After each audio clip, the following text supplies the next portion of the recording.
Influencia del espesor del hueso maxilar cortical.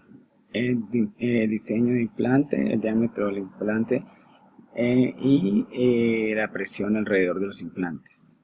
El tipo de estudio es un análisis de elemento finito eh, de tercera dimensión. Abstract. El propósito. No hay evidencia clara de los factores que pueden mejorar la biomecánica de los implantes en el maxilar posterior. Así, un análisis de elemento finito,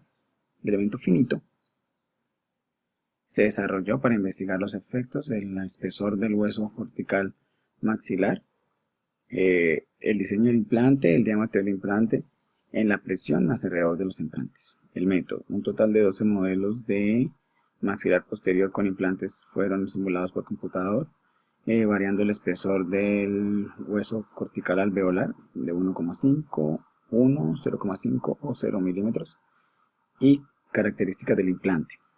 Entre paréntesis, implante cilíndrico de 4,1 de diámetro, implante de tipo del tornillo de 4,1, de 4,8, y encima de cada implante las fuerzas fueron aplicadas axialmente, separadamente, axial en el axis con una fuerza de 100 N y con igualmente 50 N. Y el von Mises, la presión von Mises fue calculada. Los resultados: sin importar la dirección de la carga, el diseño y el diámetro del implante, sin importar la dirección de la carga, el diseño y el diámetro del implante, el hueso cortical o esponjoso, un momento. Entonces, sin importar la dirección, el diseño y el diámetro del implante, la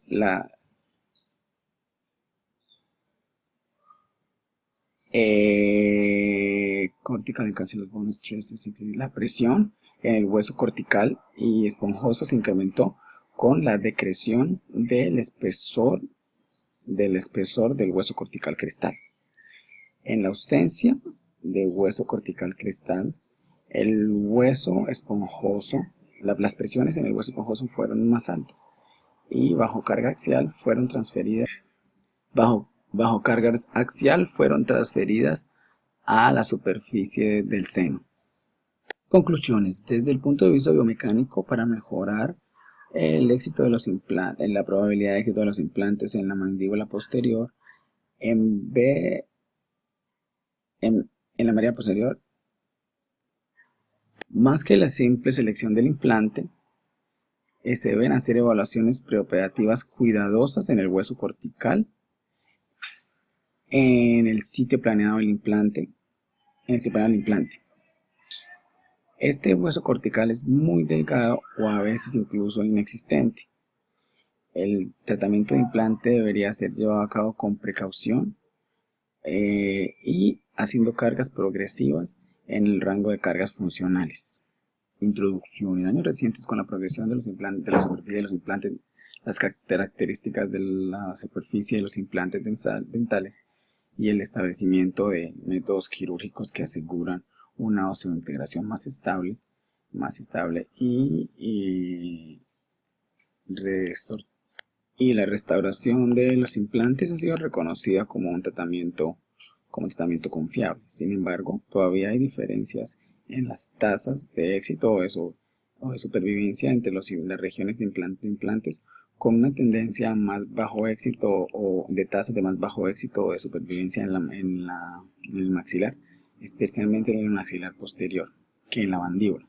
Esta tendencia ha sido relacionada a la pobre condición, a las malas condiciones de hueso en la mandíbula posterior, que resulta en baja calidad de hueso o cantidad. Minch, el autor, ha encontrado hueso menos denso en la mandíbula posterior que en otras regiones de la boca, y ha reportado un 50% de ocurrencia de hueso trabecular fino con hueso cortical poroso delgado en la cresta, lo que clasifica como un hueso de 3, y un 40% de ocurrencia de un fino hueso trabecular que casi no tiene con casi la ausencia por completo de hueso cortical crestal clasificado como de 4, hueso de 4. El hueso de 3 de la clasificación de Minch ha tenido una definición, una definición parecida al hueso tipo 4, o sea que tiene, entre paréntesis, que tiene una capa fina de hueso cortical que rodea el cuerpo de baja densidad y que rodea un centro de baja densidad de hueso trabecular. En la clasificación de Lecon y Sar, por esa clasificación. Además, la baja calidad y cantidad de hueso y la presencia del seno también limita la altura del hueso alveolar disponible para la implantación. Para mejorar esos defectos y expandir la aplicabilidad del tratamiento por implantes a la población más larga, varios métodos quirúrgicos se han sugerido. La elevación de la superficie del seno, usualmente combinado con el injerto de hueso, es un ejemplo típico en cuanto a este respecto. Sin embargo, estas técnicas son invasivas de una exigencia técnica y a veces a veces son seguidas por resorción del hueso injertado. Por lo tanto, antes de considerar invasivos procedimientos invasivos y que son menos predecibles, es importante hacer una investigación de otros factores que podrían mejorar la prognosis del implante. En la ausencia de infección, la resorción del hueso se ha reportado más con relación a condiciones de carga desfavorables. Mucho más, la atrofia o incluso la ausencia del hueso cortical de la cresta alveolar en la mandíbula, en la maxilar posterior, se ha relacionado con una tasa más baja de supervivencia de implantes en esta región. Un FEA, o sea, análisis de elementos finitos, ha mostrado tensiones más bajas alrededor del implante insertado en un 1 milímetro en vez de 0,2, presiones más bajas en el implante insertado de 1 milímetro en vez de 0,2 milímetros de espesor de la placa del hueso cortical. Pero la distribución de la tensión para otros espesores de hueso clínicamente encontrados, incluyendo el caso extremo de la ausencia de hueso cortical de la cresta alveolar, todavía no se ha investigado. Puesto que el espesor del hueso cortical no puede ser mejorado por sí mismo, los odontólogos han buscado maneras prácticas de mejorar la prognosis del implante. Por ejemplo, la selección cuidadosa del diámetro y diseño del implante.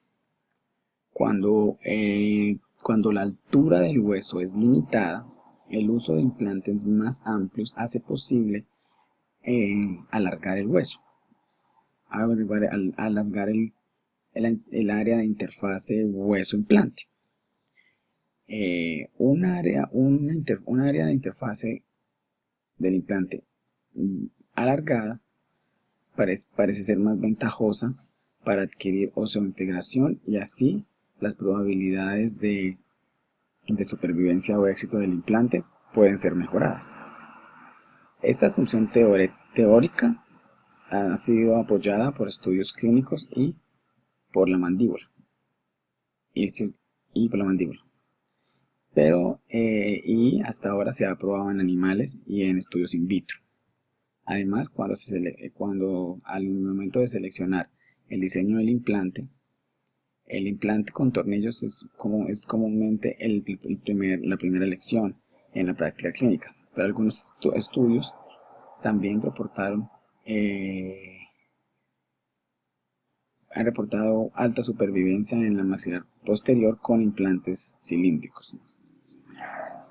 Aunque se ha investigado las tensiones y el esfuerzo acerca de los implantes de diferentes diámetros, al igual que el tipo de implante, si es de tipo cilíndrico o de tornillo alrededor de la mandíbula, no hay estudios de investigación de la influencia del diseño y el diámetro del implante en la tensión del maxilar posterior. En particular, no es claro si una capa de hueso cortical fina o si no hay una capa de hueso cortical del todo alrededor del implante maxilar podría ser biomecánicamente completado por escogiendo un diseño y un diámetro, escogiendo el diseño y el diámetro del implante.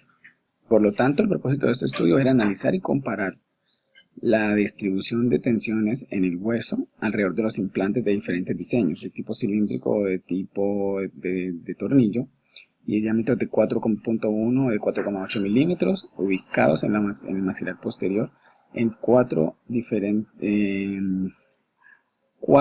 tipos de espesor de hueso cortical diferente: 1.5, 1, 0,5 y 0 milímetros. Materiales y métodos. 2.1 diseño del modelo.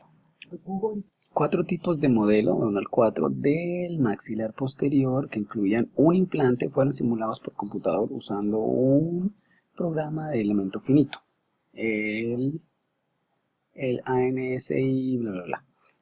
De acuerdo con las medidas hechas con el CT scan y las observaciones clínicas de la aparición de hueso durante la ubicación del implante, el hueso cortical y la cresta alveolar fueron simulados con un espesor de 1.5, 1, 0,5 y 0 milímetros en los modelos 1 a 4 respectivamente.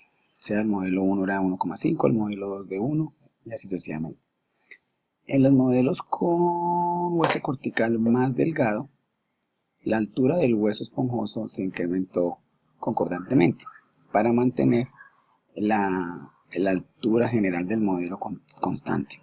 En todos los modelos, el hueso alveolar fue de 9,9 milímetros en una banda, en un ancho bucolingual de 10 milímetros y de 10 milímetros inferior y superiormente, y de 30 milímetros en la distancia medio distal.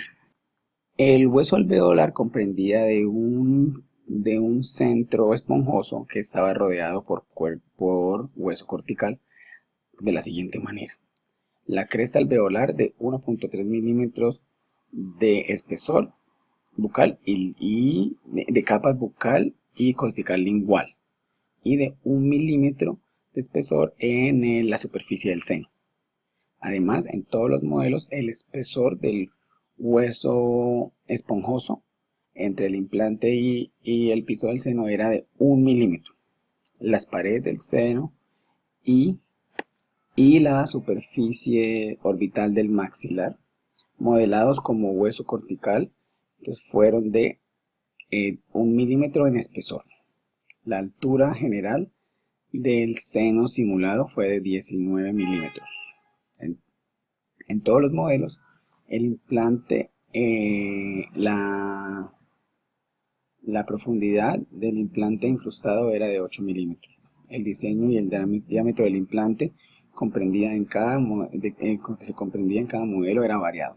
Entonces era como lo siguiente: implantes de tipo de tornillo de 4,8 milímetros, exterior de 4,1 milímetros e interior, de 4,8 milímetros exterior y de 4,1 milímetros interior de diámetro, respectivamente. Implante cilíndrico de diámetro de 4,1 y de implante tipo tornillo de 4,1 exterior y de 3,4 milímetros de diámetro interior, respectivamente, para crear un total de 12 modelos. La geometría de 8 milímetros del implante sólido de tornillo de Straumann de cuello regular se usó como referencia para modelar ambos implantes de tipo tornillo. Todos los implantes se supone que estaban completamente óseo-integrados. Por lo tanto, el implante estaba rígidamente anclado al hueso junto con la interfaz entera. El abutment y la corona tenían las mismas características en todos los modelos. 2.2 Propiedades de los materiales. En los modelos, todos los materiales se consideraban isotrópicos, homogéneos y linearmente elásticos. Las propiedades elásticas usadas fueron tomadas de la literatura